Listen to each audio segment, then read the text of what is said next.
singular, plural, masculine, feminine. If you got asked a question on a quiz, for example, how does a vowel change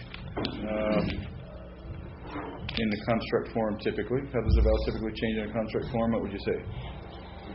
It reduces. That's right. Well, I'll tell her happy birthday for you. Sorry about that. Yeah, that's all right.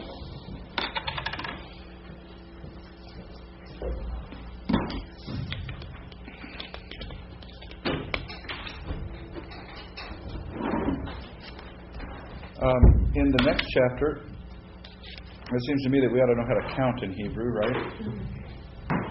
To 10 at least. Can you count to 10 in Hebrew? Masculine or feminine? Well, masculine. Ahad, Shtein, Shalosh, Arba, Chamesh, Shesh, Sheva, Shmone, Tesha, Asher. Pretty impressive. Asher Ahad, Shnei Masal, Shlosha Asal, Chamisha Asal, Shisha Asal, Sheva Asal, Shmona Asal, Tisha Asal, Esrei. That's to 20. That's when the hot, that's when the shnine, that's when the roach. Are you trying to make it feel like Arba. Speaking of his ways, we've been reading it, believe me.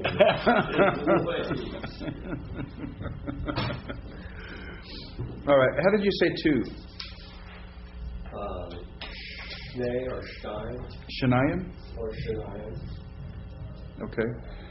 So here, in this chart on page 111, we get the masculine and feminine, absolute and construct. We're just going to concern ourselves with the masculine absolute forms at this point.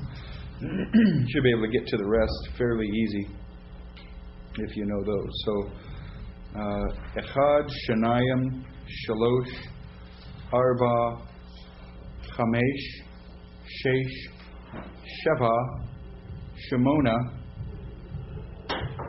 Tesha, and Esser.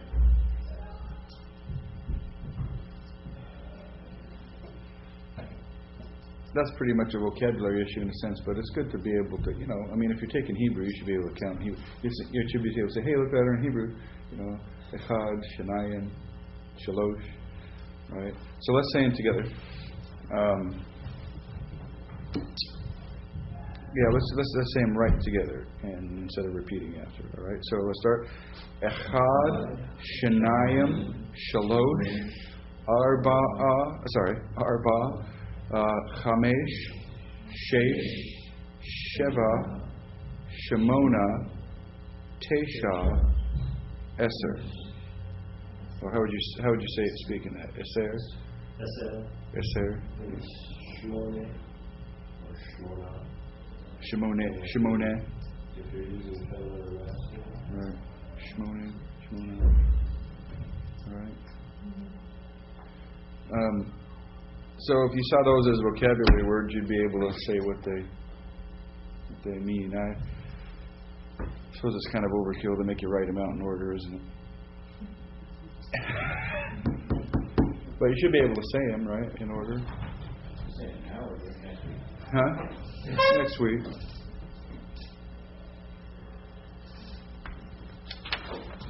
I think you can pretty much read through this and get the point. The difference between cardinal, the difference between cardinal numbers and ordinal numbers? Well, ordinal numbers give you the order of stuff, right? First, second, third, fourth. And so cardinal numbers are 1, 2, 3, 4.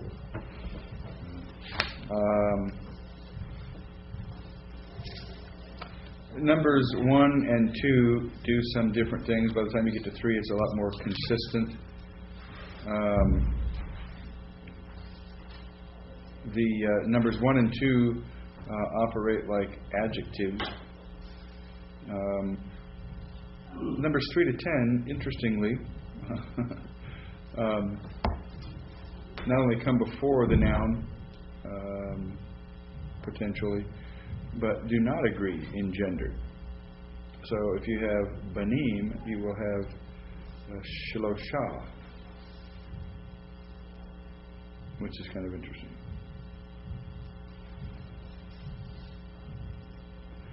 And you can have it in the construct form, Shiloshet, Banim. I think I know the answer to this. Yeah. Probably because it's their language and it's worked for thousands of years. But so if it's not going to agree in gender, why have masculine and feminine? Well, again, now grammar is descriptive, right? So that's how he's choosing to describe it. But why don't you choose a different way to describe it and say, well, the masculine form is Shilosha, right? And the feminine form is what we've called the masculine form. Maybe there's a reason for that, of which I am not aware. But it just depends on how you're going to describe it. You can either say they don't agree in gender, or you can say that the masculine gender of this word is spelled like this. And we've seen that in some other cases. Like in the prepositions, the masculine form looks feminine to us from what we're used to. If you compare it to the noun, in other words, right? Yes? So if you're using it almost as a pronoun to refer to something, somebody says, how many sheep are there? And you say, there are 4.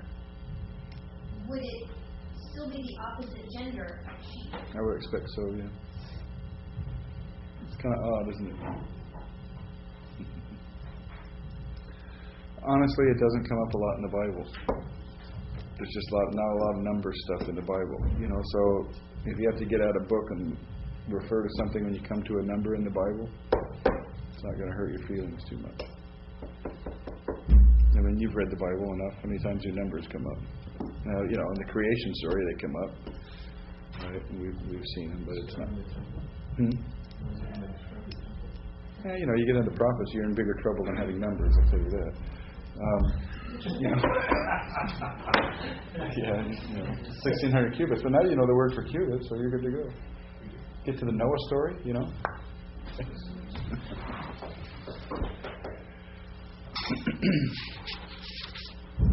But you can see how they kind of add to one another and all that kind of stuff, like Tim was going through. And how they work together grammatically. You can see that pretty easily, I think, by reading through it.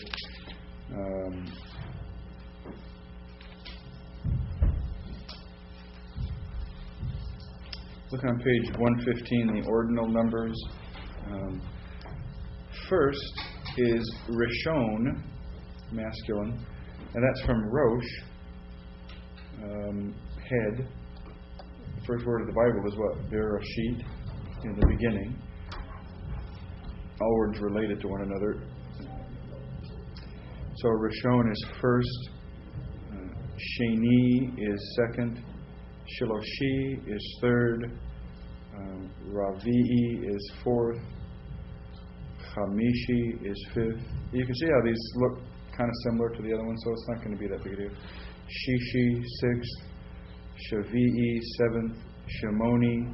And they're ending with E, aren't they? Most of them except first. Tashi'i and Ashiri. Do you recognize both masculine and feminine ordinal numbers too? No. I mean, yeah, good to do, but you aren't going to be quizzed on that. And so the numbers we're seeing in Genesis 1 are ordinal numbers, or these numbers. Except day 1. Day Echad is not, but the other ones are ordinal numbers. Second day, third day. Yes? Well, I was just clarifying that when I wasn't sure if you said we don't need to know either of those groups, or... No, I'm not going to quiz you on either one of those.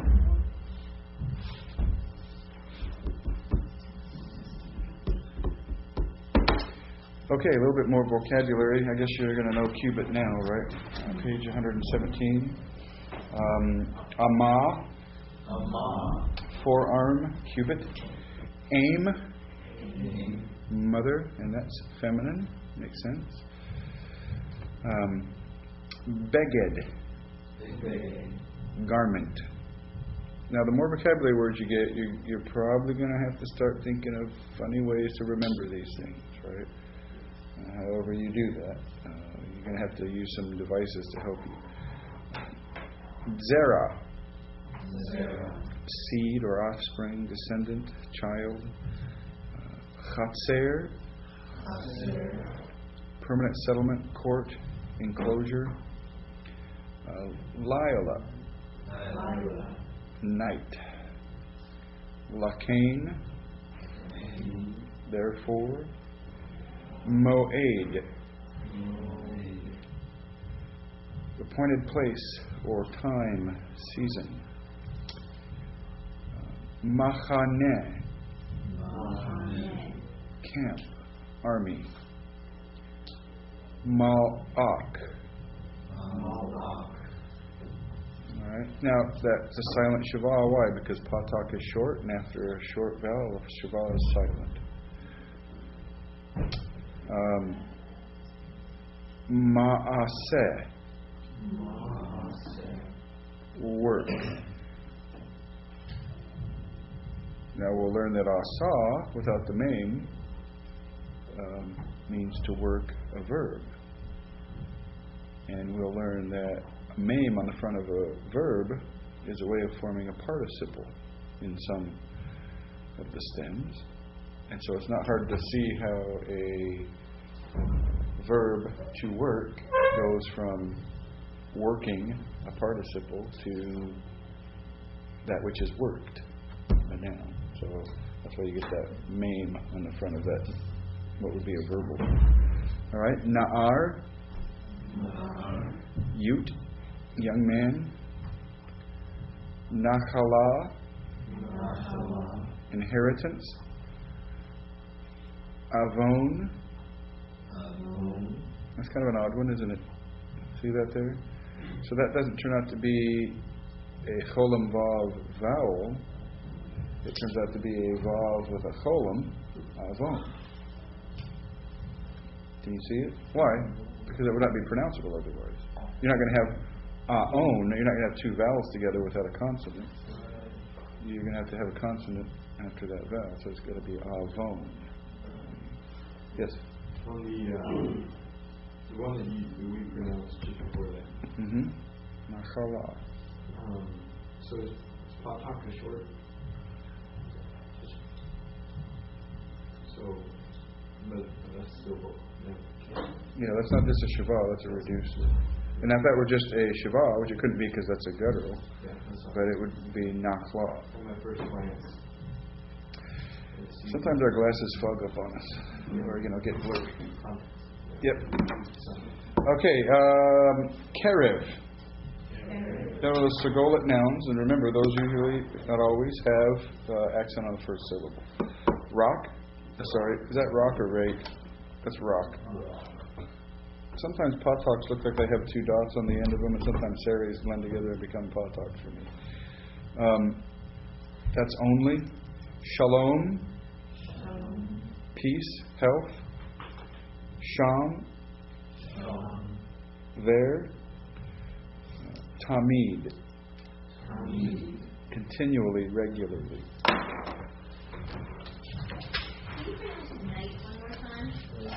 Lila. Now that shava under the yod is silent, but if you're not careful, you'll make it vocalized because of the yod, because it's hard to come out of the yod to the lamed. So it's Lila. Lila. Yeah. Well, because if you're saying lai, that becomes in English almost a diphthong. I, because you're trying to get to the yod. You got to move your mouth to get to the yod. Now, if it were lav, then I don't have to change the formation of my mouth for the vowel to get to v. But to get to ya, I got to go to lai, ya. So if I keep saying the vowel, but it ends up pronouncing lai. So you get really kind of a diphthongish thing. Just like we had with the diphthong, ayin, by it. It just, Lila. Good questions. Yeah. Appointed, is that Moab or Moed? Moed. Is it Moed? Lavatseri. Moed. More than E sound though? Moed? Well, it depends on what your accent is, I guess. There we go, yeah. I mean, there's got to be there have to be accent issues. I mean, it'd be interesting in Israel. I don't know if it would be so much regional in Israel, but you sure have a lot of people coming into Israel from all over the world speaking Hebrew. People from America, people from Germany, people from Russia, all over the place, right? Tons more than that. We had an Israeli girl that stayed with us, and it was interesting because she said, we say Habakkuk, or however you want to say it. They think we're pretty funny by saying it that way, because it's Habakkuk. Right. Something like that. Right. It's really funny in England. You can just about, if you really know your accents, you can just about put somebody in a different town 20 miles away from a different town. And people that live in a region, if you live in a town 10, 15, 20 miles away, it doesn't really matter how far it is, it's a different town. And you go to a town next to it, they know you're not from that town, they know you're from the other town. Maybe 10 miles. Yeah. Especially if they don't like each other, they're really picking up. Absolutely. And you can just watch television. It was almost a hobby for me. You can just watch television, like these situation comedies, one set in Liverpool. So you pick up a Liverpudlian accent. I mean, you don't speak it, but you can hear it, right? So you meet somebody, and you must be from Liverpool. Yeah, I'm from around there, or Manchester. Same thing. You know people from different areas. You watch television. Northern England, the further north you go, the more like Scottish it sounds, and then you get into Scotland, and it's just same thing with the Welsh. You get over on that side, you get the Welsh thing. Yeah, I'm not so good now, but I can meet somebody from England and say, "You're from around London, aren't you?" Or whatever. So the whole accent thing, and it's all English. Some of it you can't understand. You get in Yorkshire, where we were, you get on the bus, you get to a bus driver. The more educated people don't have such a strong accent. But you get on a bus, some of the bus drivers, you couldn't understand them for the life of you. They're speaking English, supposedly, but they've got such a strong accent and a strange vocabulary, and all kinds of stuff. It's funny to have some gruff bus driver. You get on, hello, me duck. Duck? I'm your duck, or love, Hey, love.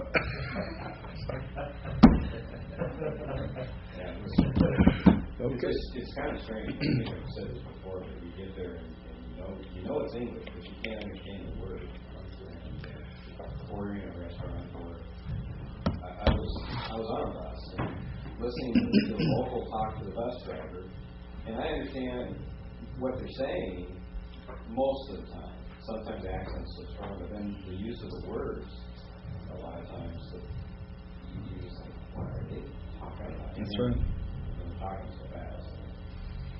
Yeah, that's really true. And the interesting thing for me was that when you start hearing people in the House of Lords, you get to the real aristocratic people, and their accent is actually more American than most other people.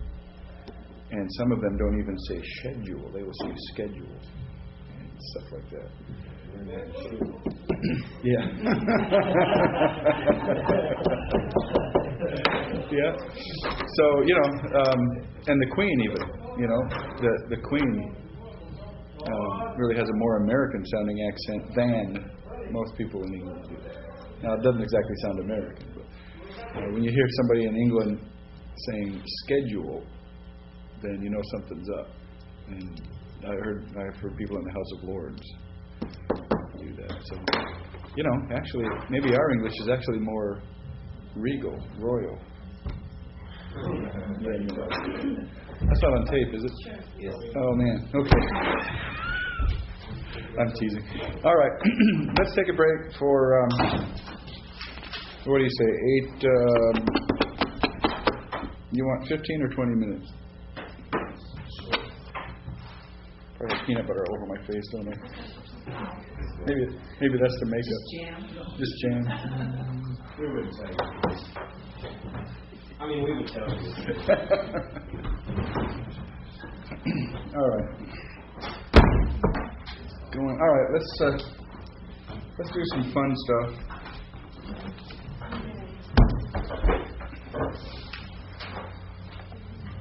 Pull out your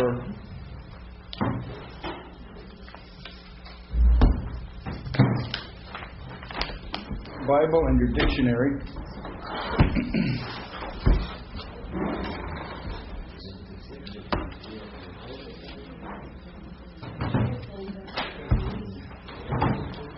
Let's go back to Genesis chapter 1.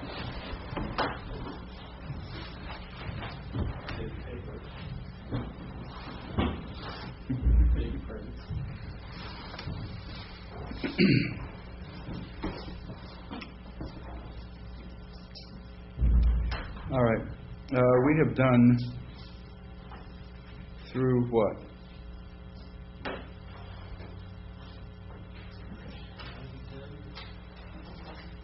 I think we really did solidly through verse 8, didn't we?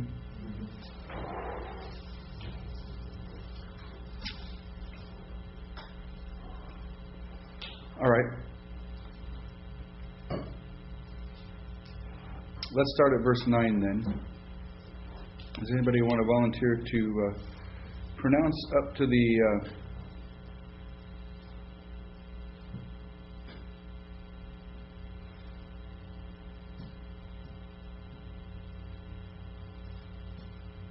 pronounce about half of it, and then we'll have somebody else pronounce the other half. Anybody want to start? I'll give it a try. Just go for one. Flip paper, rock, scissors. All right. Well, Cyrus do the first half, and Tim do the second half. Okay, here goes. Hold on. Vayomer, Elohim,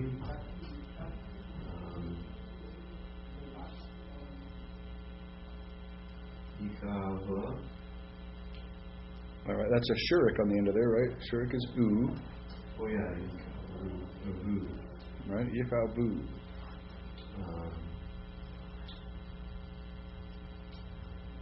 Amayim.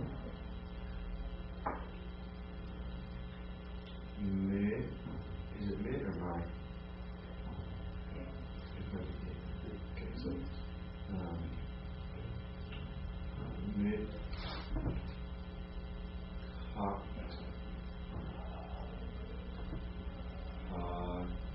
Shemayim. Can we keep going? No, that's good. Thanks. All right, Tim.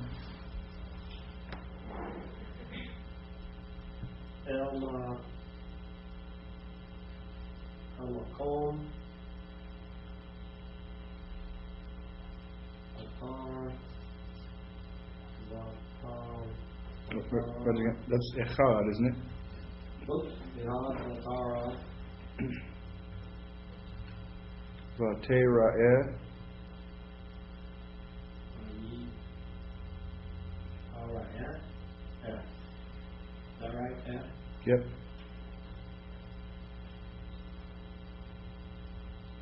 Ye.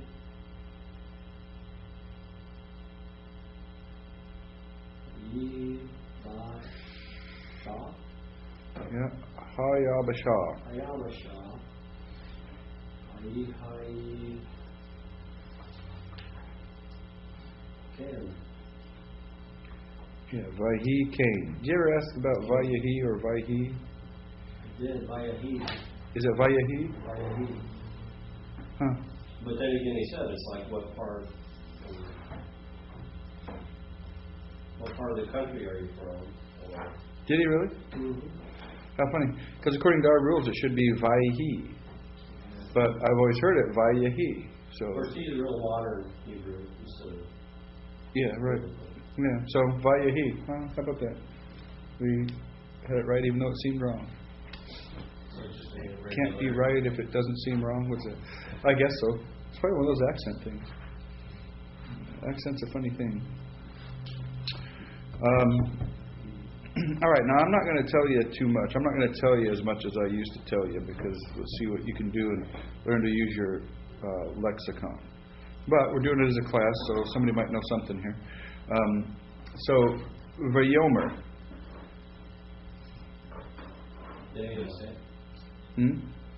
Now, first word, verse 9. Vayomer. What did you say? And he said. And he said. That's right. The word here, we won't look it up, but the word here is Amar, Aleph, Mem, Resh. And you have the Yod is the prefix that you get on the imperfect tense in a lot of the forms, right? So that's what the yod is. So the yod's a prefix of a verb form. You'll get used to seeing that. And so is the yod on the vayahi, by the way. Same yod there. And the vav is a reversing vav, and that's what makes it past tense. Okay. So the vav at the beginning of that word is a reversing vav. So that's not a conjunctive vav. Well, it's a reversing vav, but it also carries the weight of a conjunction too. Okay. So, and he said. But the reason He is just implied because of the way the verb tense? well, the form of the verb is third masculine singular.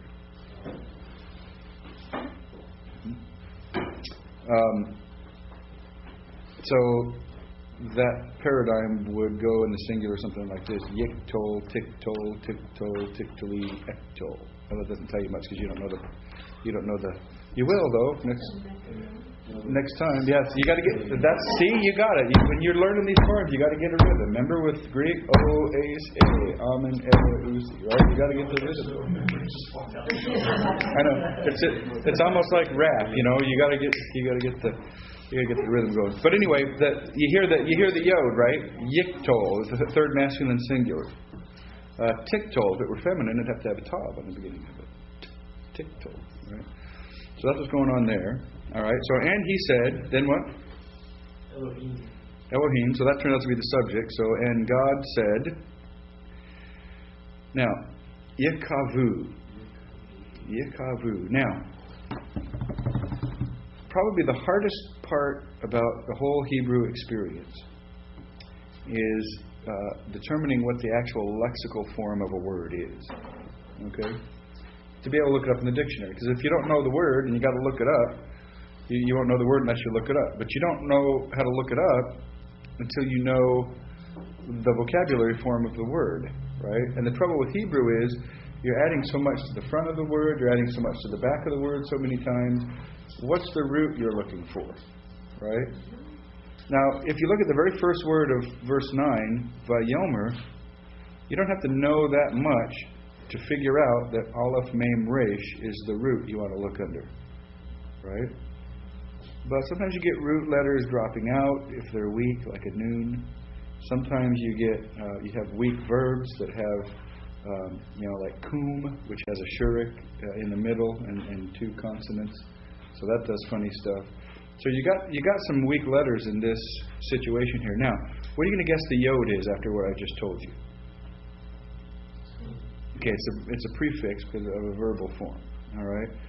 So you got some strange things happening here. All right. But if yod is a prefix, I have a really good start guessing that the kof is the first letter. So let's find kof in our dictionary toward the back. Right. Now here's where the alphabet comes in.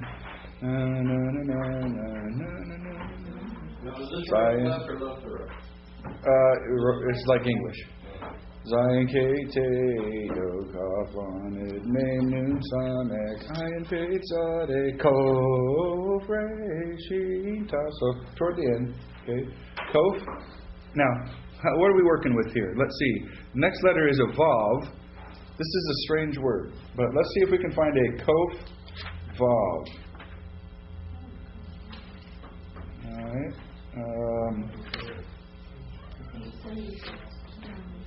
Okay, 876. I have a kof vav lamed, but that's going to be kol. That's one of our vocabulary words, isn't it? So that vav. Now here we have to pay attention because here the vav is used as a consonant, not a vowel. In this case, it's used as a vowel. But we don't have a lamed anyway, so that's not likely to be it. We've got on the previous page you have the code A, the KB, and then it looks like there's a What page? page 875. Okay, 875. All right. Okay, now let's see. 875. I have a kof vav hey. Now here I have a kof vav, shurik. Well, hey is a weak letter, and so it's liable to drop out. And I'll tell you what, it has dropped out here. But this isn't the word. It shows it down there on the page. Yes, it does. I imagine it would. Under Cal, right? Under what? Is that where you're finding it? So it's under C, it's like, it's 1, 2, 3, 4, 5, 6, 7 lines up from the bottom on the right-hand side. 7th line up. It says, but RB, prob, period, and that's how that works. Oh yeah. Okay, but read probably, so that's a different reading. Okay, but that's down there. That's not really going to tell me what form I'm dealing with so much. On the bottom of 876, there's a verb. Huh? There's a 876. Okay, now see our word we're looking at on page 875. See the Roman numeral 1 after it. Mm-hmm. That means there's going to be a Roman numeral 2, or it wouldn't be there. Why do I have a Roman numeral 1 and Roman numeral 2? Because I have synonyms. Right? So here's another word down at the bottom of the first column of page 876. There's my Roman numeral 2 right there. Okay. Now, what's happening with all these words between these words? Okay, there's the verb form that you're getting on page 875.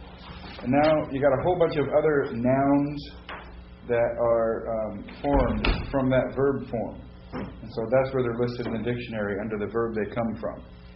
Which in some sense makes this interesting because you can see what nouns. So if you're seeing the noun in the text, you're going to have to look for the verb lexical form. Did you hear that?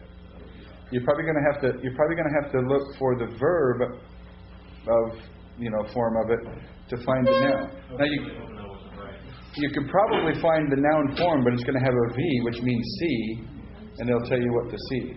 Now, the dictionary we're going to get for next time doesn't work that way.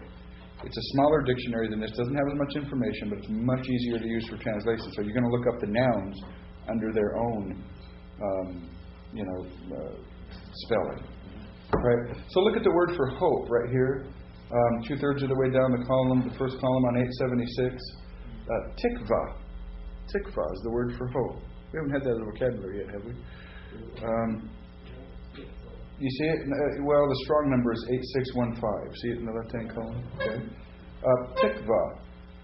Now that word starts with a tav, doesn't it? See?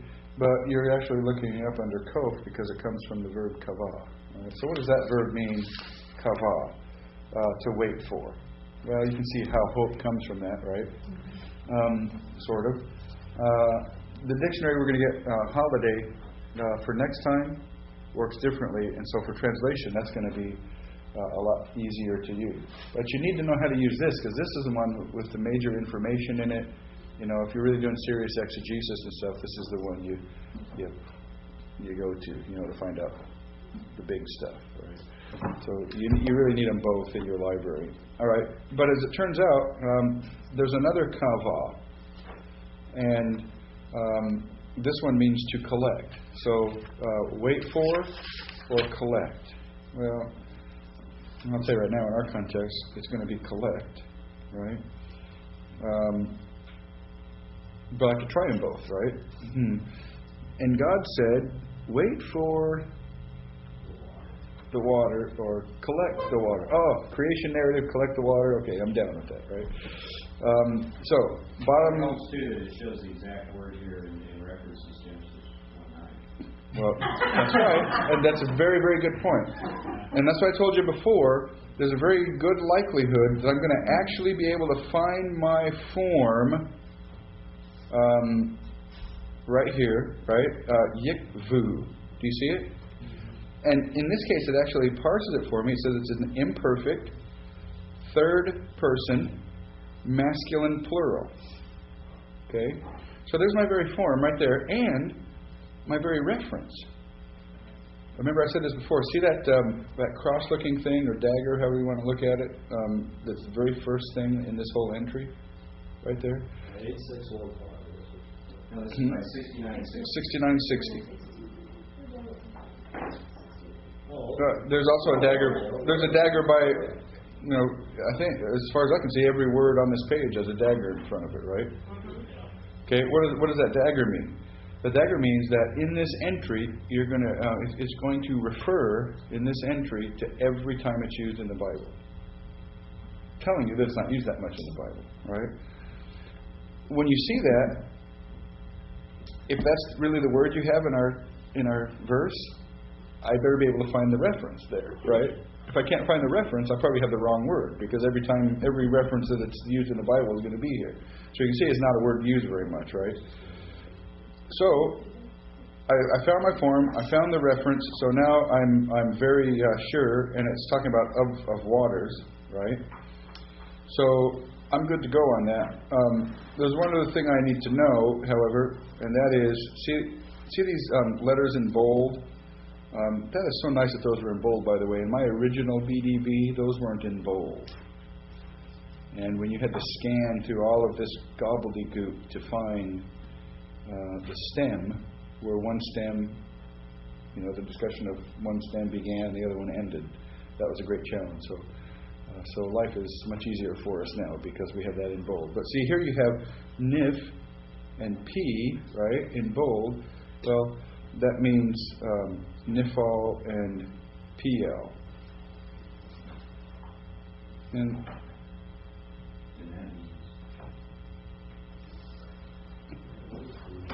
these are stems, okay? Nifal is going to have a different form. Each one of these stems has a different way of forming the verb, okay? Endings and prefixes and stuff like that, and infixes, right? We get all three in verbs, right?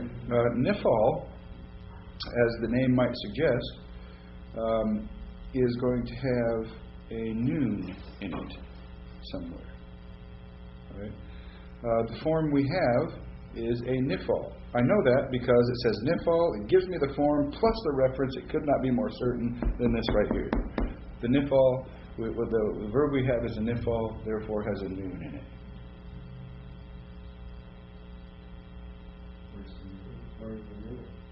Now the noon in a nifal often appears, since it's a weak letter and all that, as a doggish. And that's why that doggish is there in the code. You see that? You see that? So this, what I'm telling you right now, I have to really encourage you that what we've done so far is a piece of cake. So you should be very encouraged. But we have two whole terms to do all this. It is doable. The best thing about learning a language, by the way, is what it does for you as a person and the working of your brain and sharpens your brain. There's a good reason for doing math in high school, by the way. I'm never going to use this in my everyday life. You might not be, figuring, quantum functions and junk like that in your everyday life, but what it did to your brain is going to help you in everyday life. Same thing here, right? So you're going to become a better person. And I'm not kidding you. In a lot of ways, you will become a better person because you studied Hebrew. Your capacities are going to increase. That's probably the most important thing about you going through seminary, is your capacities are going to increase. And you need that if you're going to be in ministry, don't you? To increase capacities.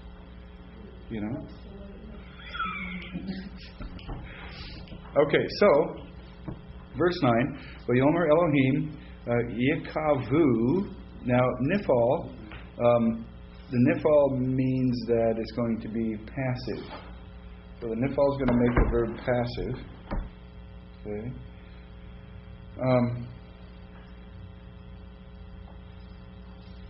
So, how are you going to translate this, you think?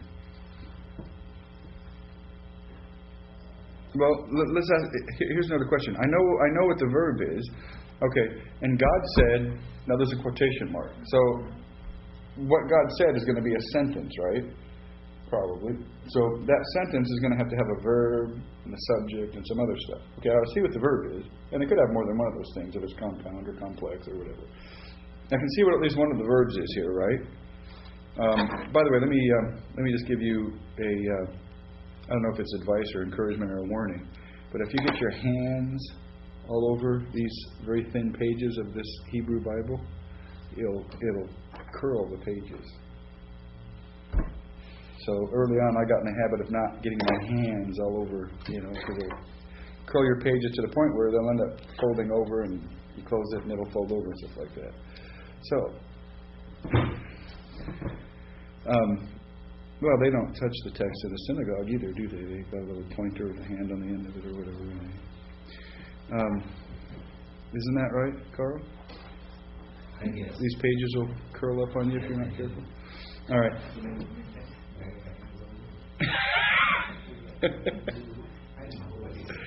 All right. So, and God said, "Okay, I have my verb now. All right. Now, what do you think the subject's going to be?" All right. Yeah, hamayim. That's a pretty good candidate for subject, isn't it? Because that's a noun. Okay. I know that hamayim is water, plural waters, but hamayim in the plural, waters, water, virtually the same thing, right? So water, okay. But the water, okay.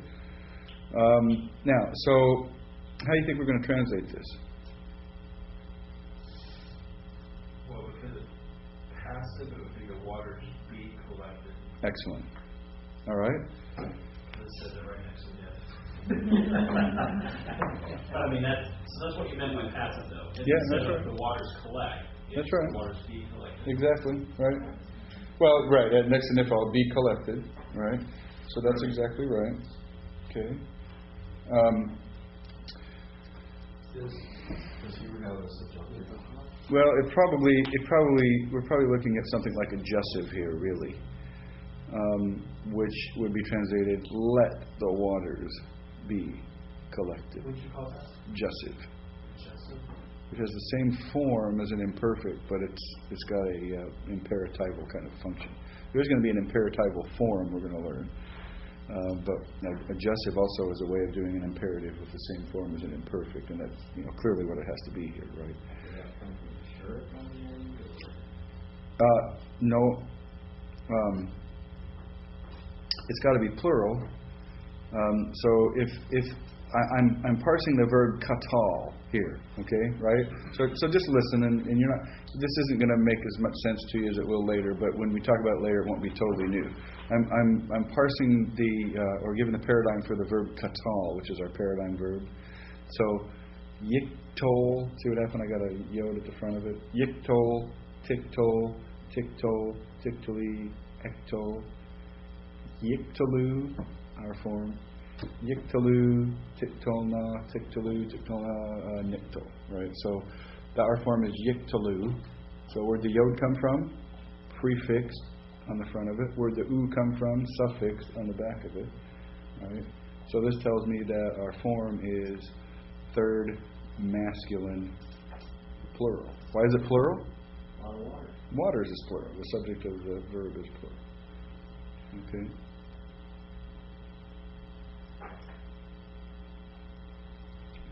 All right. Now, so God said, "Let the waters be collected." Now, mitachat. Huh? How did you know that? Right. So here it's an inseparable preposition, main. Right. Okay. Good. And yeah. See how you can do this. All right, good. That must be a vocabulary word, tacha, right? We've had that, haven't we? All right. So let the waters from below Hashemayim be collected. Okay. El Makom place Echad. Okay, now, so there's a stopping point right there. I have a vav, so let me just stop us right there. So there's a clause. So let's translate that clause then. Start the beginning of the verse and go on. How would you translate that? God said, "Let the waters be collected."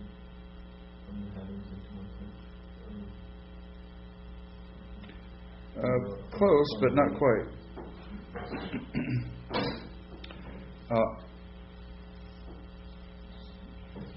What modifies the subject? From under the heavens modifies waters, right? So I'm going to have to get that in there. Let the waters from under the heavens be collected to one place. All right. Now, in English, we might not put the from on there. Let the waters under the heavens be collected to one place. Into one place, you might even say. Okay? Good. Now, let's carry on. Vatera'eh.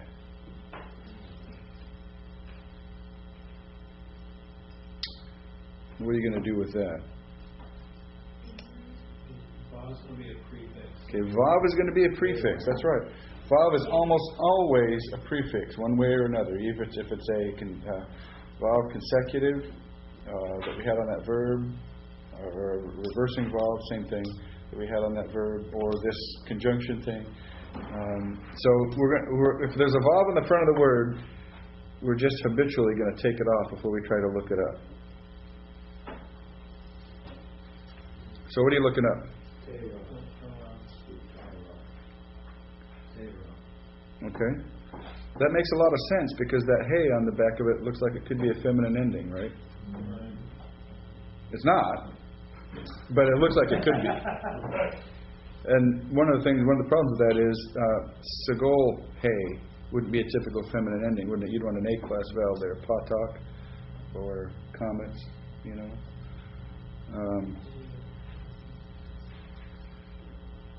So you're going to look under tav, right? And you're not going to find this word there. Why not? Remember our paradigm. Yikto, tikto, tikto, tiktali, ekto. So in the third person, I'm getting a yod on the front of it. In the third feminine, I'm getting a tav. But in the second person, I'm getting a tav on the front of it. That's the prefix, just like the yod. And the first person singular, I'm getting an alpha, right? And in the first person plural, I'm getting a noon, right? Huh? Yeah, olive. I'm getting an olive. Sorry. So if I'm seeing those kinds of things, yod, tav, olive, even a noon, I'm thinking probably prefix. Yep.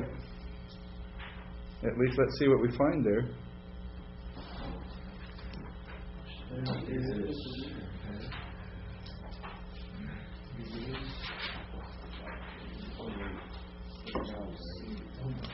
Okay, what page is it on, just to speed me up here? -6. It starts. Okay. It extends for a long ways. Yeah, okay. About 909. I'm sure you don't have a dagger in front of that one. No. Verb to see, and then there's Okay, verb to see. Okay, now I'm going to have to. seer, Now I'm going to have to work really hard. So, just as a question, we really should we just kind of ignore the vowels when we're trying to look these things up and just go for the Well, yeah, when you're trying to find the word, now the vowels become important because now we're going to try to parse it and see what form it is. Okay.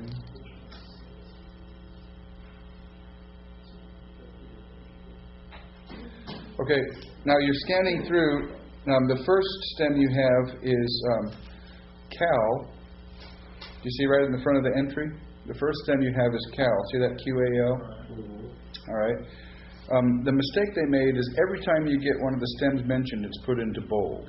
Now, that might be helpful in some ways, but if you look over on the next page, see nifal over there almost toward the end of the next page on the second column. See how that nifal is there? The thing you got to bear in mind is that's just mentioning a nifal. That's not going to give us the definitions of the nifal stem of that word. What you have to look for is a stem in bold with a space in front of it. That's going to indicate to you that that's the beginning of it. Again, if I turn the page, I see nifal again, and it's telling me, see the nifal stem and nifal again. But all of a sudden, about halfway down on the right hand of the left-hand column, I see nifal with a space in front of it.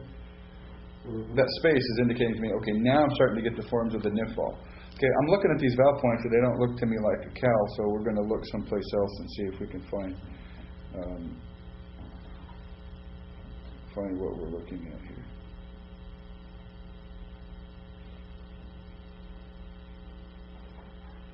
Okay, see where the nifal is with the space under it? Okay, Well, What page? okay, I'm on page 908. Right, okay. Okay, if I'm on the left-hand column, I see the first nifal in bold and has NU for numbers after it. Right. The next nifal has that funny symbol for whatever after it. And then the next nifal very quickly after that, on the right-hand side of that line, it has a space before it, right? Okay. So now I know I'm in the section nifal. That's the cal section, but it's referring to nifal forms for some reason, whatever that reason that is. I haven't read it, right? Now I get the nifal form. If I go back, the next bold thing I see is cal, right? Well, that's just referring back to something about the cal stem, but that's not the section of the cal stem, right? And again, at the bottom of that column, I see cal again. If I go to the right-hand column, I see hithpael, and that happens to have a space after it, so that's going to be the beginning of the section of the stem, hithpael. And then I see hifil, and that has a space before it, so that's going to be the beginning of the section of the hifil stem of this word, right? But anyway, we're looking at the nifal here, right? It seems to me, because I am looking.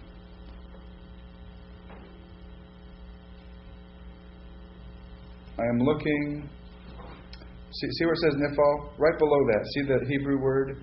Ye-ra-eh. See that vowel pointing right there? Now that's third masculine singular. Okay. Look at our word. Our word is, let me point it back on the page, te-ra-eh. Same vowel pointing. Right? So it's not exactly the same form because I have a yod here and a tav there. The reason I have a yod here is because it's third masculine singular. The reason I have a tav there is because it's third feminine singular. But that's what I have. Now, I'm not finding my exact form in here. Now, I might, if I look through all the nifal section, I might find my form. Is it a few though? Under one? Oh yeah. Okay. Now I think I have a nifal here. I found my vowel pointing, and I can explain why the consonant's So different. why am I looking under the nifal? Just because I'm seeing the vowel pointing that seems to agree? I mean, is there something in this word right here that I would say, oh, that's a nifal vowel before we can get here? Well, one thing is it doesn't have cal pointing, because cal is going to be yik, tol. That's not what we have here. Tik, tol. So we don't have cal pointing, so I'm going to skip right over the cal and see if I can find it someplace else. Plus, I can anticipate how it's going to be translated. And it's going to be translated in a passive kind of sentence. So first place I'm going to go is nifal. See if I can find my form. I found my form. I didn't find my exact form, but I found the exact vowel points, right? And so it has a tav because it's feminine. Why is it feminine? Because the next word, you can see the ending right there. We don't know what it means yet. Well, I know what it means, but we don't know what it means. But that word's feminine. Can you see it? So that's why this verb form has to be feminine. Okay? So, now, I'm quite confident that what I have is a nifal here, right? What does it mean? So, number one, under nifal is going to give me the first meaning of this word under nifal. And 2 and 3 in the next column give me a couple more. But it turns out that the first meaning here is going to work, right? Really, all the meanings are fairly similar, and they probably all would work, but appear. Can you see how that's a passive of to see? Something was seen or appeared, right? So what does this verb mean? Something appeared, all right? Well, what appeared? Let's look up the next word. Now, I've already given you the hint that it's a feminine noun, right? What are you going to look under? Beijing hay. Well, that's not a bad guess, That's wrong. but it's wrong. Well, you would look under Beit Sheen Hay, and you wouldn't have joy. You wouldn't find what you need. All right. So let's save the time doing that. We won't look at that. It's Yod Beit Sheen. Now the Yod here is not a prefix. It's not a verb. It's a noun. So that hay at the end is just the feminine form of Exactly. Yod Beit. Exactly. So we're looking up Yod Beit Sheen. And that's going to be a word that's probably not going to be used much in the Bible, I bet. Did you find it already? Oh, I thought you were looking at a book where you already found it right there. Man, you were very fast.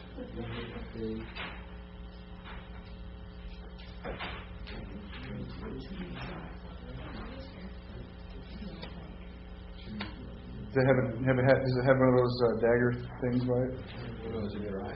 Huh? Why do they print this right to left like the book? I gotta go back to it. What page is it on? 386. 386? What's the meaning of it?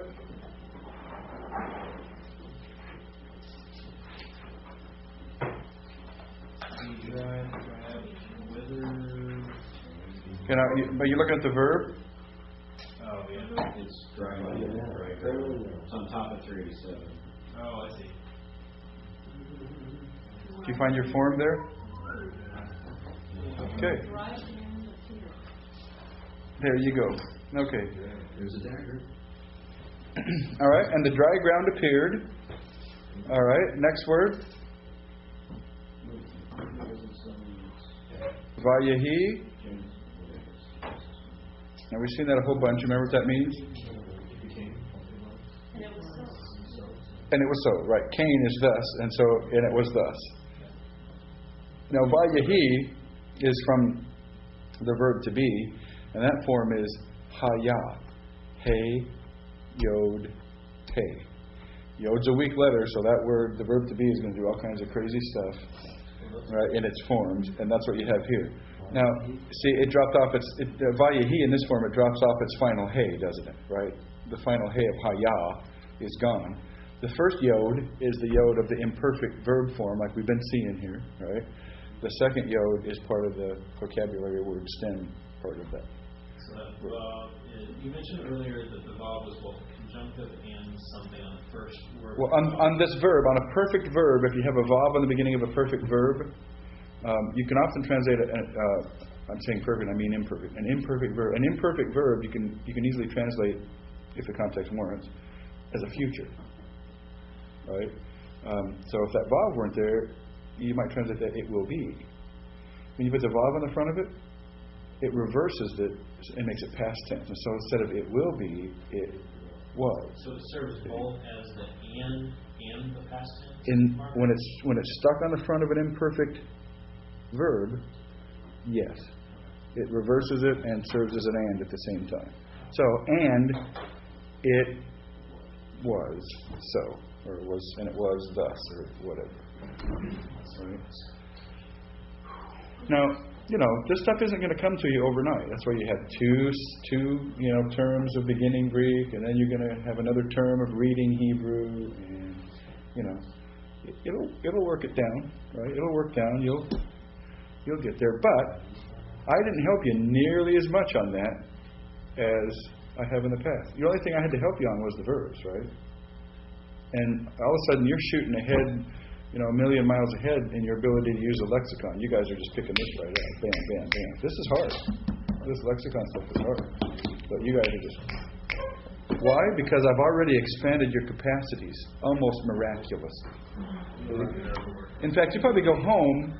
It's kind of a shame if your wife is here, because you probably go home, and your wife will go, "What has happened to you? You are just awesome." But it'll be happening. But now, I imagine. Now it'll be happening to your wife too, and you won't even notice it probably. You'll have to listen to your friends. We'll go to parties, and your friends will just go, you have your capacities increased. I'll probably say, And you'll have to be humble about it, and just say, well, get red in the face and say, I took high school math. I don't know. Yeah, I took math in high school. All right, verse 10. And by the way, we're reading how it happened. The universe. So that's pretty exciting, isn't it? This is really helpful that we have these verses memorized. Well, there's a reason why we're doing Genesis 1:1. In fact, there's more than one or Genesis chapter 1. There's more than one reason why we're doing Genesis chapter 1 actually, and that would be one of them. All right. Now we've seen this verb before, but all of a sudden, what do we have here? Vayikra. Okay, we got a vav and a yod. Are we getting a familiar pattern here? Yeah, it's a reversing vav again with the yod of the prefix of the imperfect verb, right? And you're going to see so many third masculine singular imperfect verbs, that it's just going to be like, and with the vav on it, it's going to be like, no sweat. And so here it is again. So what are you going to look up? Kofresh Aleph. But we've seen this word before. You might remember it. No? Vayikra. Now, let's see if we can help ourselves a little bit. Because sometimes there's something known as passive vocabulary. There's active vocabulary and passive vocabulary. Active vocabulary happens when you can look at a card, the vocabulary word on it, and no context, just a vocabulary word, and you know what it means. Passive vocabulary is when you look at a word in its context and you can remember it or figure it out. But if you saw it all by itself, you'd never get it. Right? So let's see if you got any passive vocabulary going on here. Right? So what's the next word? Elohim. Well, we know that. We know that's God, and we know that's going to be the subject of that verb, right? So, and God did something, and then I have La Ya Bashah. Now, does that word Ya Bashah ring any bells? Yod, Beit, Sheen, with a feminine ending on it.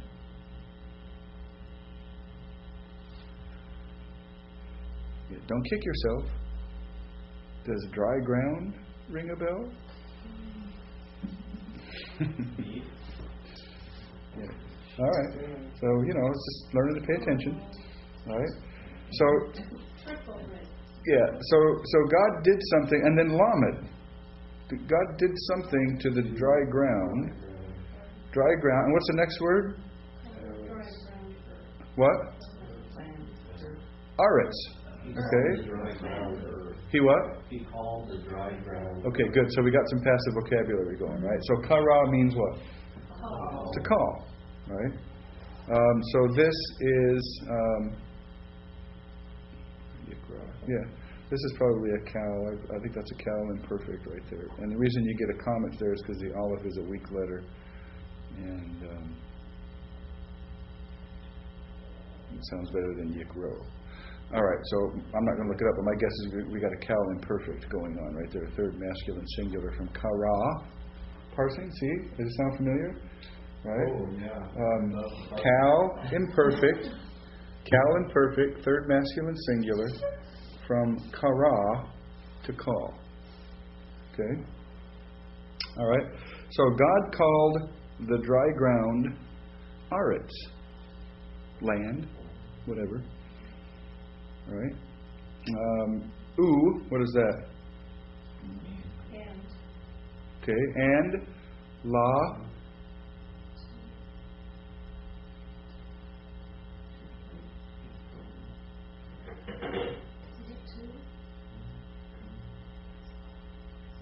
Okay, so we have la. That's a prepositional prefix.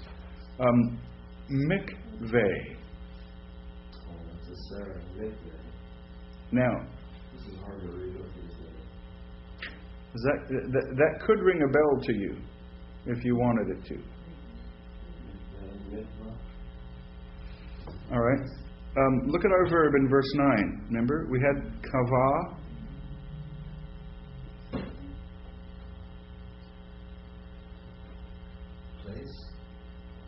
Now what was kava? Verse 9. And God said, let the waters be collected. Yeah. All right. Remember how I told you participles are made from verbs? Kava. In some stems you put a mem on the front of it, and then it's an easier step from there to a noun kind of idea. Okay. And so this is a noun from that verb. We won't take time to look it up, but if we look that verb up again and looked at the nouns under it. It would be the collected or the like that. That's right. A translation of it would be reservoir. Okay. So I'm not understanding what the law does to that. So we have the and we have the reservoir. Okay, but what's right. The law do? The law does the same thing to that as the law did on Yabashah. It's the preposition that Hebrew expects after the verb called.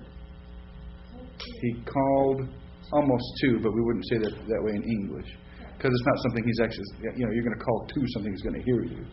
But he is calling toward in a logical kind of sense. You see what I mean? It's just the idiom that Hebrew expects after the verb call to show what he's calling. So God called the dry land Aretz, and the reservoir, place of collection, right? And the reservoir, Hamayim, waters.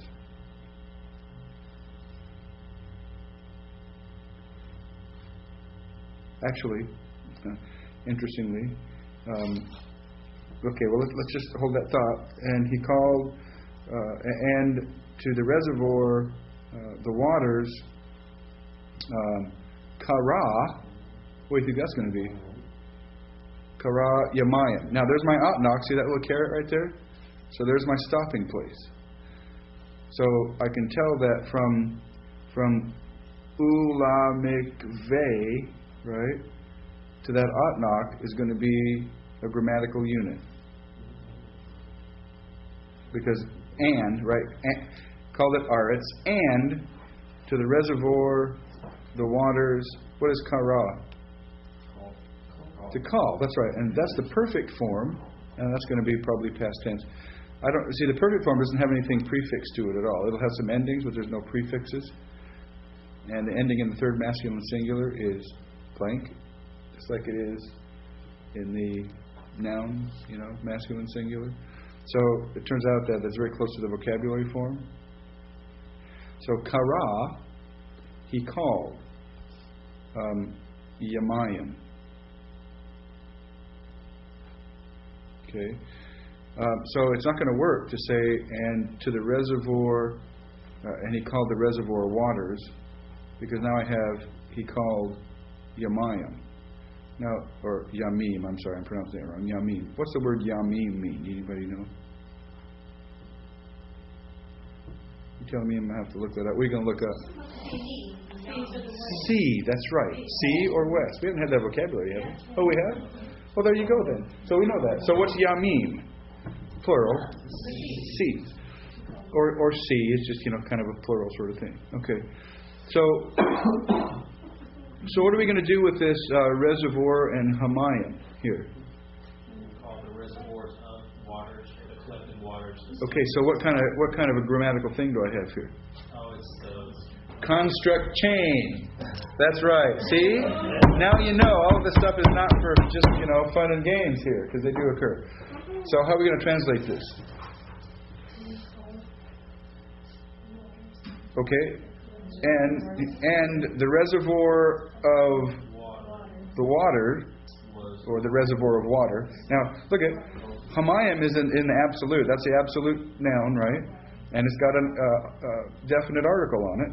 It's got the article on it, so the construct change is definite, right? So we just need to make it definite in English. So I can say the reservoir of the water, but that's redundant in English. The reservoir of water, right? And so, back to he called. And he called the reservoir, actually, I'm not going back to that very first word of the verse for this. I realize now, because I've got that verb repeated here. So this stands on its own. And the reservoir of water he called seas or whatever. Okay, so we have that verb twice, so this is just for my clarification. Law and Alaya Basha, Mm-hmm. that law refers to this kara here, whereas the other law referred back to the. I'm trying to figure out, because that law has that to or toward has to refer to one of the verbs, right? Well, yeah, it's the same. It's the same verb, only in a different stem. Right. I mean, it's the same stem, but a different tense. I mean. But if that verb was different, though, it's we've got this law going to that verb, this law going to that verb. It's not. Right. If that were a different verb, you probably wouldn't have a law there. But you do because it's the same verb and it expects law. It's just a little poetic. I wouldn't have had to have that verb the second time. That's what I was wondering. I could have just had and to the reservoir of waters seas. Okay. Could have had that very easily. Allowed two different ones to refer to the same vowel if we do it in English. Pardon me? Where we have that one verb and we have the Oh yeah. referring to two things, we can do that. I mean, because I know in English that works, so in Hebrew you could do that. Yeah, I could say I called Jim a goat, Bob a pie, and Bill a whatever. And that's what you could have had here. But we didn't. We said I called Bill a goat and I called Bob a pie. Is what you really have here. Okay, is anybody not following this at all? If you feel lost, you're supposed to. So that's okay. But if you're following what we're talking about, then that's a good thing. If you're lost right now, you need to say so we can get you on the same page. It's page 1. But we need to be on the same page. It's interesting because I have a Jewish commentary that I've been working out. Oh yeah, and that is backwards. And it says the Shamash. And it says, their translation is that God called to the dry land. Oh, isn't that interesting? And what they said in here was that he, as he spoke, it jumped out to become, and the creation that it's a responsiveness of creation to his voice and becoming. And it's just an amazing picture, Power of God speaking. Yeah. He called to the morning and it jumped out and came into being as he spoke the word. Kind of interesting. Yeah. Okay. And now the end of verse 10.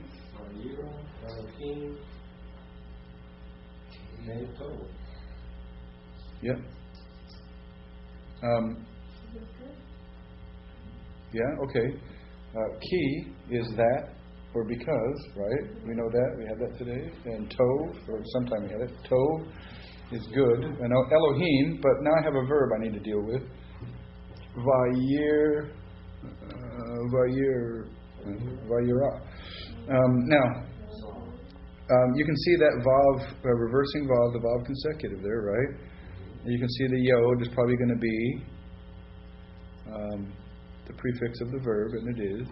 So now I have resh aleph, but there's only 2. That's weird, right? But so it probably really isn't just 2. Something's probably happened. Yeah. What do you think's going to drop off? I don't go nuts, all right? Huh? Could be a hey. And let me just say that we have had this word already today.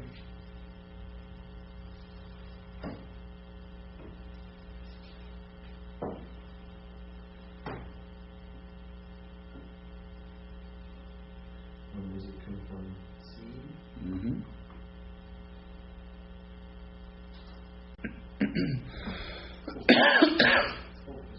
It is. It's a cow. I'm quite sure. God saw. Could you find the form under the cow stem? What page are you on? Oh, I'm on that page now too. So it's cool. Can you find the? Okay. Now, see under cow. See right after cow it says PF. Perfect. If I scan down, it's in the middle of the line. A few lines down, it says imperfect.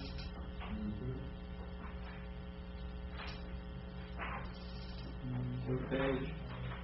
906.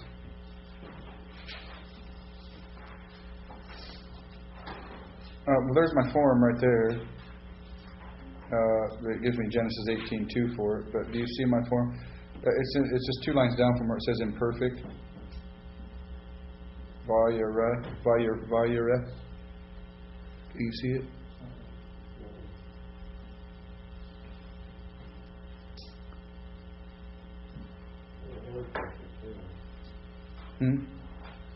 Okay, you see where it says cow? If you count down, almost right directly below cow, 1, 2, 3, 4, 5 lines. See that Hebrew word right there? With Genesis 18:2 after it?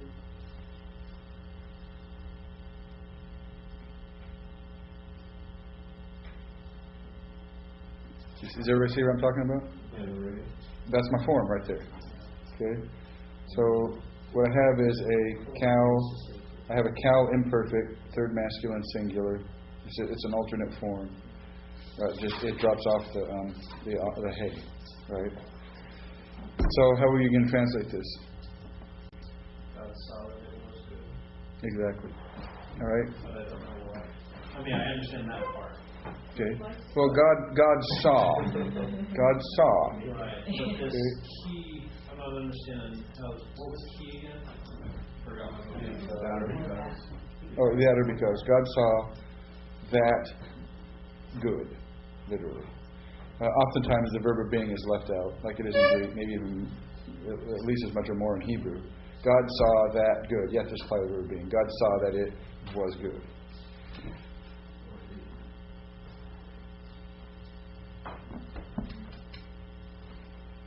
All right.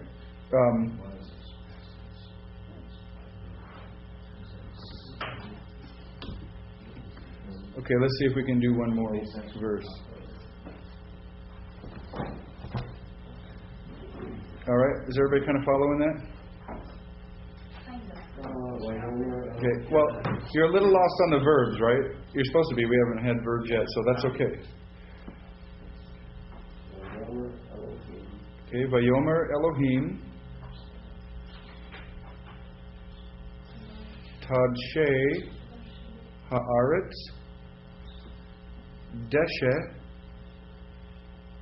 Esev Mizriah Zerah 8 Peri Oseh Peri Laminu Asher Zaro Bo Al Haaretz Vayehi King. Now we know we can do the end of the verse already. All right, so verse 11. Vayomer Elohim. Not quite. And God said, okay. So you're going to see Vayomer in narrative 1,000,000 times. So we already are so familiar with this, it makes us sick. So Vayomer, cow, imperfect, reversing vav, third masculine singular from Amar to say. Right? All right. And God said, Tad Sheh.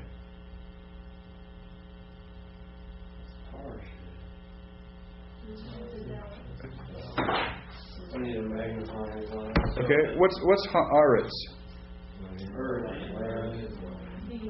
Okay. Okay, yeah, this is probably a verb. Go down to the word after haaretz. What do you see? Deshe.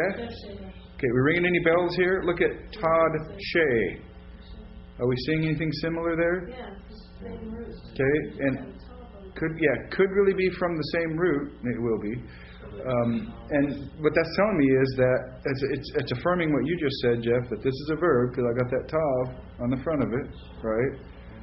All right. So let's work with the assumption that that's a verb. So I'm going to start looking up under Dalet. Anybody else getting tired? I mean,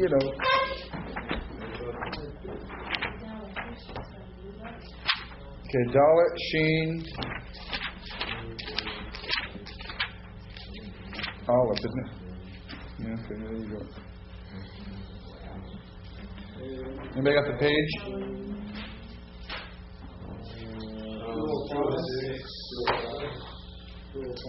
All right, yeah, bottom of 205.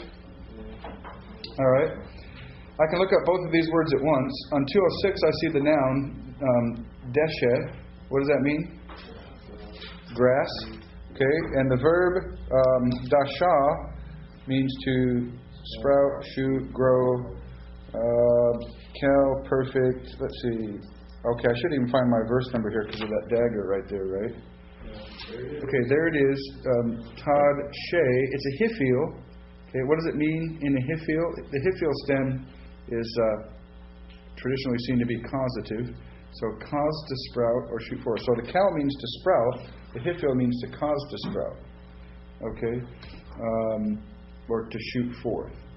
All right. So verse 11. And God said. Now, see that parenthesis after our form here on page 206 with JUSS period? Jussive. Remember I told you the jussive? That's kind of like an imperative kind of idea. So how are you going to translate that here? Okay, yeah, let. And God said, what's going to be the subject of that verb? Forgetting that God said, because that's kind of a thing of its own. That's right. Let the earth sprout forth what? Deshe. Grass. Let the earth sprout forth grass. All right, now we need asev.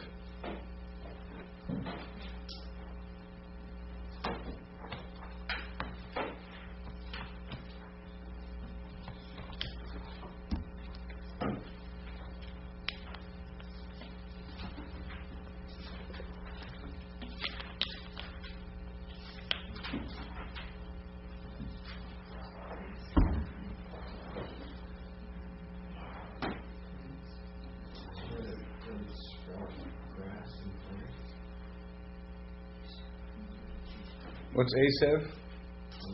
Huh? Okay, it's a plant. Okay. Dictionary in the back of the grammar. That's pretty smart. All right. Let the earth sprout forth grass, plants, mazria, zera. Okay, now relax. Look at those two words. See how they're related? Huh? Can you see how those two words are related? What are we at? I'm at Mazria, Zereh. Okay, Zion, Resh, Ayin. See that? Okay, I've got a yod there as an infix because it's hiphil. I've got a mem because it's a hiphil participle. You'll have to trust me on that. But look up Zerah and let's see what that means. Well, that's our vocabulary word. You know that. So. Huh? So, or seed. Okay, seed. That's the noun. Zerah is the noun. Seed. Now, if that's a participle from the noun seed, what do you think that means? Sowing seed. Okay, so a plant. So sport forth grass. Plants. Sowing seed. Eights. Trees. Pari. Do we know that one? We know that one. That's a vocabulary word. Okay, fruit, so fruit trees. Okay, now, oseh. Oseh. What's that?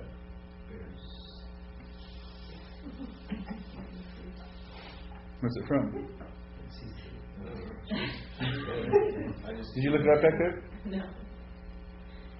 She's just guessing. Okay, let's look up oseh. Let's look up those.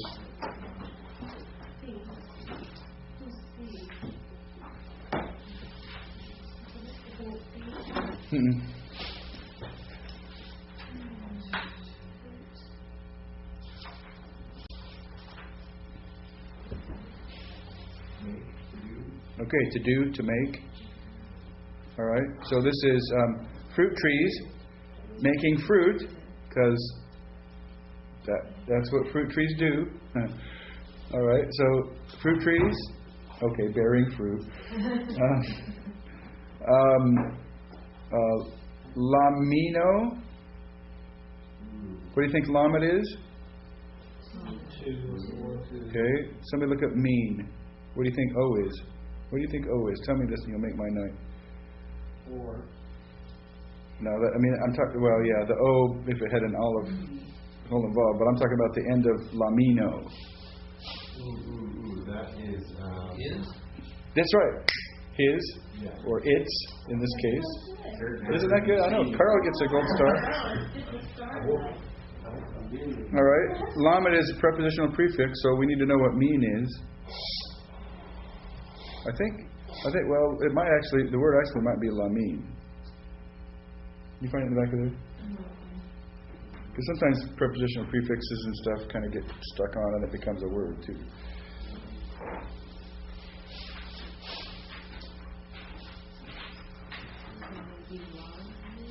You see how close you guys are to being ready to take off yourself in the text and go for it?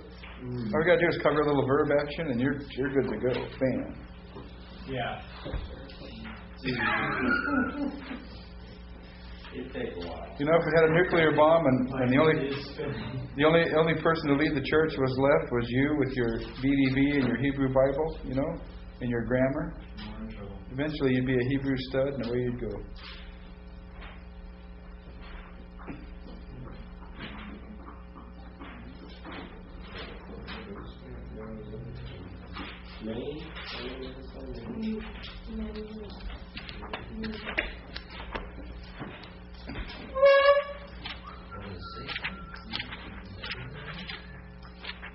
Don't make me have to do this myself now.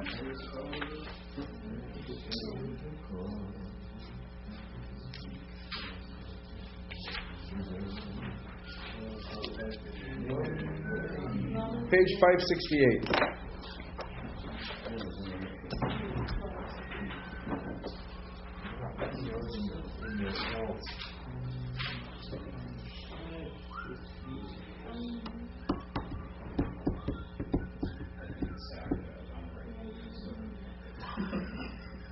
You're on the right page. To its species or to its kind. Okay, all right. So we're making fruit to its kind, or to its species, according to its species. Asher, that or which.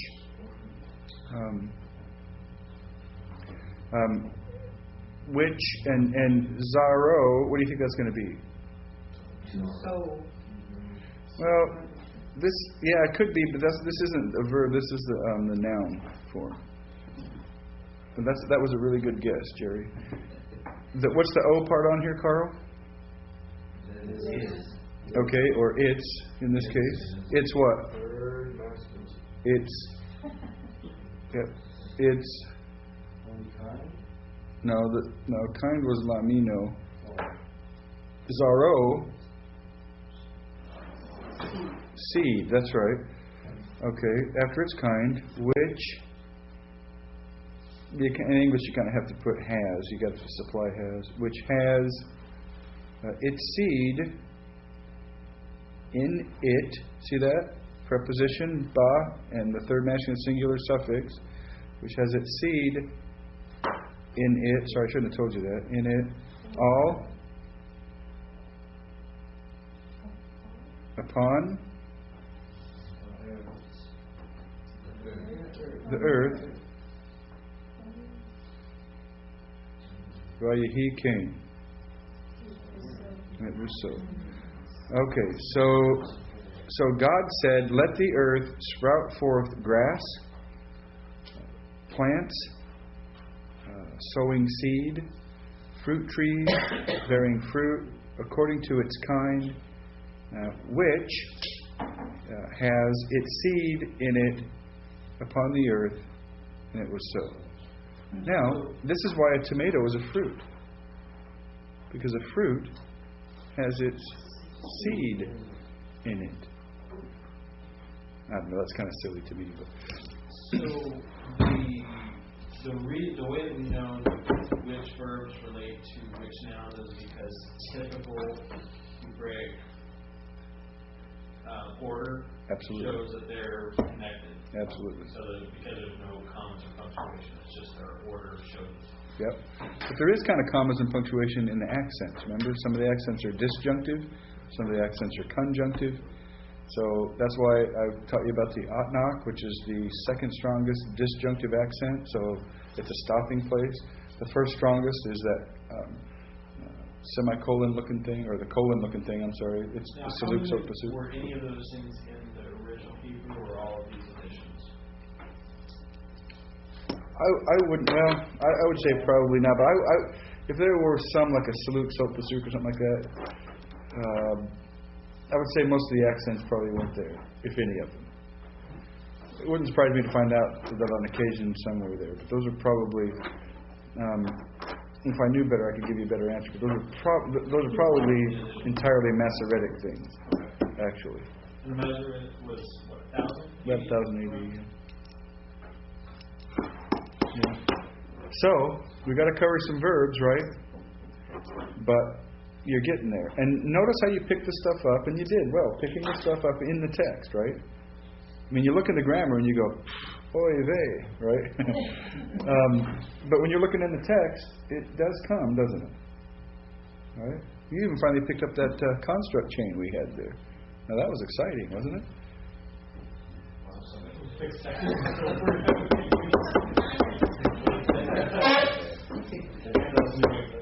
It's all right. But You can. I'm starting to see it, but only because I know what the English art says. I'm on. Well, you can look at it two ways. You're not capable of doing what a kindergarten student in Israel is able to do. Or you can say, we've only been at this a few weeks. Now, I prefer to look at it that way. We really have only been at this a few weeks, and look at you go. How many kindergarten students in America can do this? Well, how many kindergarten students in America can do this? Right? So, you guys, don't let yourself get overwhelmed by all these rules and stuff like that. You're going to be able to work with the text maybe better than you think you can. And you're going to be able to work with the lexicon better than you think you can. Next term, when we really start getting into some major translation stuff, and you'll have that lexicon that's easier to use, you're going to have the wind in your hair, and you won't look back, and you're going to go. If you tend to be a perfectionist, probably nobody in here tends to be a perfectionist. But if you tend to be a perfectionist, you're going to have to get over that hump, because you're not going to have this all under your belt ever in this grammar. You will die not having all this grammar under your belt. Right? Does that mean I don't have every rule in this grammar under my belt? Not even close. Not even close. Can I recite all of these rules? No. Can't do it. But, I'm relaxed. You can look at the text and go, what does that got to be? Understanding, that's the frame of mind you have when you're doing the grading and stuff. Oh yeah, absolutely. Just relax, please.